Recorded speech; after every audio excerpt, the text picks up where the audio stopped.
The design industry has spent the last decade obsessing over specialization. We celebrated what's called the T-shaped designer, deep expertise in one area and just enough breadth to collaborate across disciplines. We built career ladders around it. We hired for it. We structured entire design orgs around the idea that depth beats breadth every single time. And you know what? That model is dead. Not because specialization doesn't matter, because it does, but because the context that made the T-shape valuable has fundamentally changed. The teams are smaller, the timelines are tighter, the tools have collapsed what used to take 3 specialists into work that one person can do in an afternoon.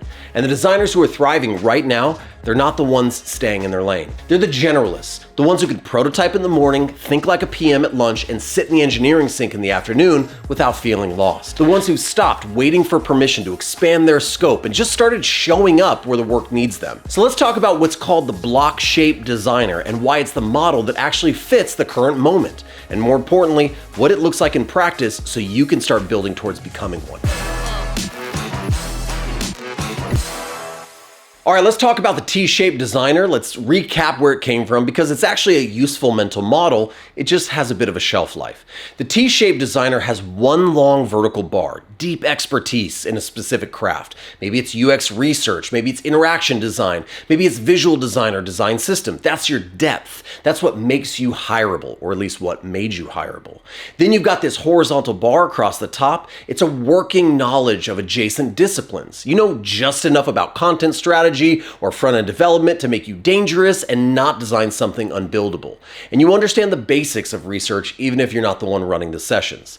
That model made a lot of sense when teams were bigger and when there were specialists in every single seat and when design was still fighting to have a chair at the table. Your depth is what justified your presence. Your breadth is what made you collaborative. But here's where things start to break down. Modern product teams, especially startups, lean growth stage companies, scrappy internal teams, they don't have a specialist in every seat anymore.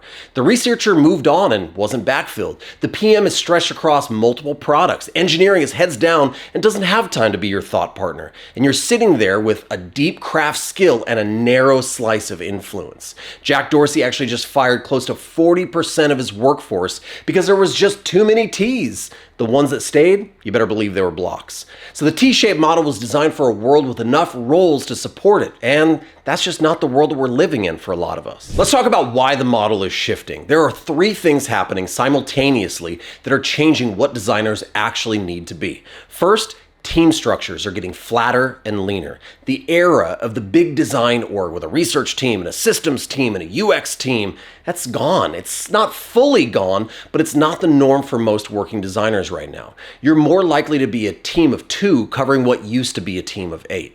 Second, the pace of expectations has accelerated. Stakeholders don't want to wait 3 weeks for a prototype anymore. They want to see something real, fast, so they can react and make decisions. The designer who can move from idea to testable artifact in hours, not days, is the one who's going to shape the conversation. If you're slow, someone else fills that vacuum and suddenly you are reacting instead of leading. Third, and this is a big one, AI is collapsing the distance between disciplines. The gap between design and code used to be wide enough that specialization made sense. But now, a designer with the right tools can generate working UI, validate flows, real interactions, and hand off something genuinely close to production ready. The gap is narrowing and the walls between roles are getting thinner.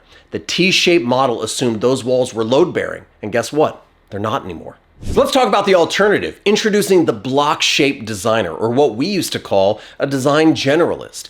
Picture a block instead of a T. It's not a mile deep and an inch wide. It's not an inch deep and a mile wide, but genuinely solid across several different dimensions. Multiple areas of real capability, not just surface familiarity. The block-shaped designer isn't a jack of all trades who's mediocre at everything, and I think that's the fear that a lot of people have. It's worth calling it out directly. This isn't about spreading yourself so thin that you stop being useful. It's about being dangerous in multiple different directions. A block-shaped designer can sit in a product strategy conversation and actually contribute something meaningful. Not because they're pretending to be a PM, but because they understand user problems, business constraints, what's actually buildable. They can jump into a dev handoff and speak the language of components, tokens, edge cases.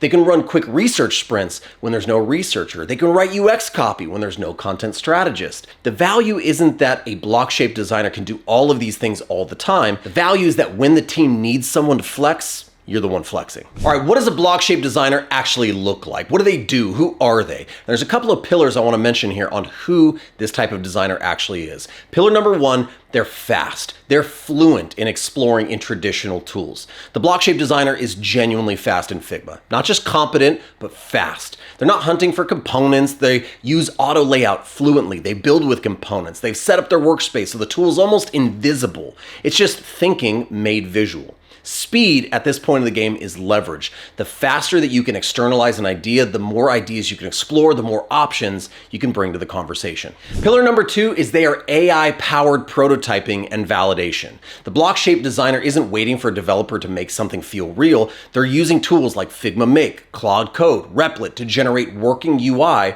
from design intent. They're using tools like these to spin up quick functional prototypes, even if they're not a coder, because the goal is learning, not production code.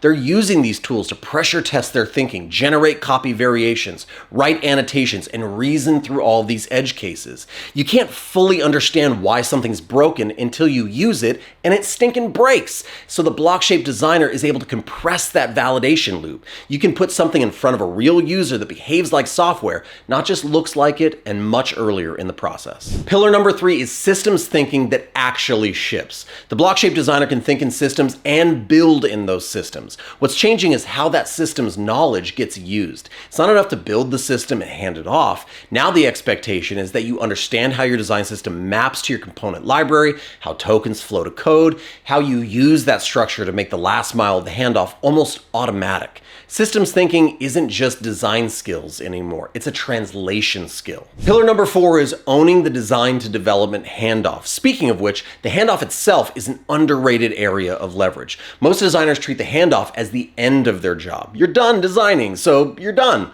But the block-shaped designer knows that this is actually where design decisions either survive or they get quietly undone. Details get approximated, decisions get made without you, and then you're looking at the shipped product wondering what happened to it. The block-shaped designer stays close. They annotate with intent, not just measurements. They document the why behind decisions, not just the what. They show up at the engineering conversation before implementation starts, not after. And they use the tools, whether that's well-structured Figma files or a tightly linked storybook or a shared token library or maybe a rough prototype made with AI to make it easy for engineering to do the right things. Ownership of the handoff is a form of quality control, and that earns you trust. A couple of traits that are worth naming beyond the tools and the craft, the block-shaped designer also has a few behavioral qualities that show up consistently. For instance, context switching without losing their thread.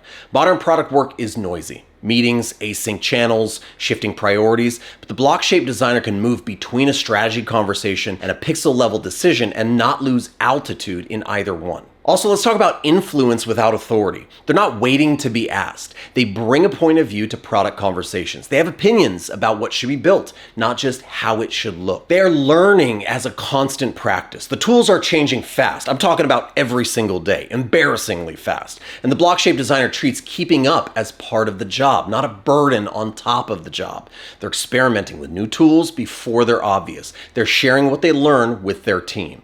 And lastly, they're comfortable being imperfect in public. Fast teams need work in progress thinking, not polished presentations. This is more important than ever. The block-shaped designer can share a half-baked prototype and frame it correctly. I want to learn from this, not show it off. That vulnerability is actually a superpower in teams that move really quickly. So if this sounds interesting to you and you look at this block-shaped model and you think, that's what I want to be, where do I actually start? Here's a couple of quick places you can get going.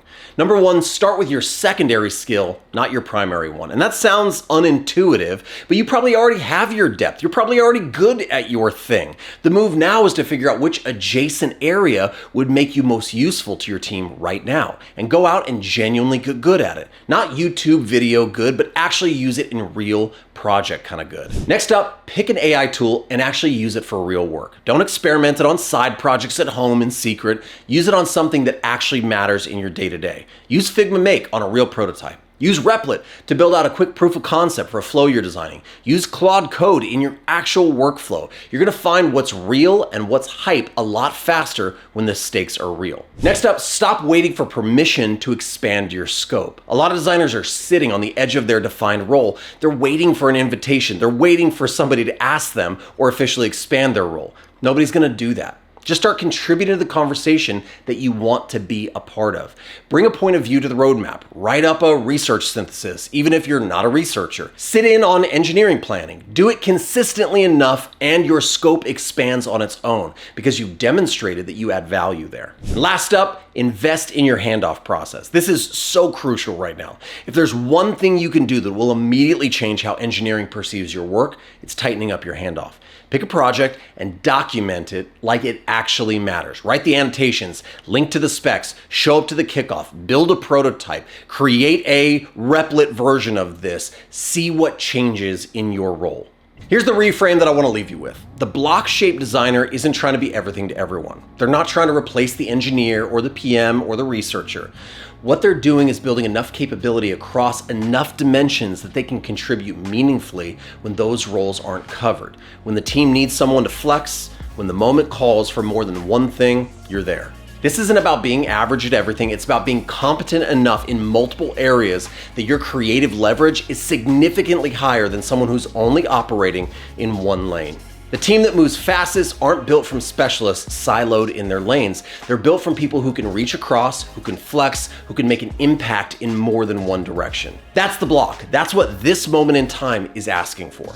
If this framing resonated with you, if you're thinking about how to develop these skills or how to talk about this with your team, drop a comment. I want to know where you're at and what you're working towards. If you want to go deeper on any of these pillars, the AI tools, the systems work, the handoff process, I've got more content coming that's going to go specific into these areas. So make sure you like this video, subscribe, ring the bell so you know when those videos come out.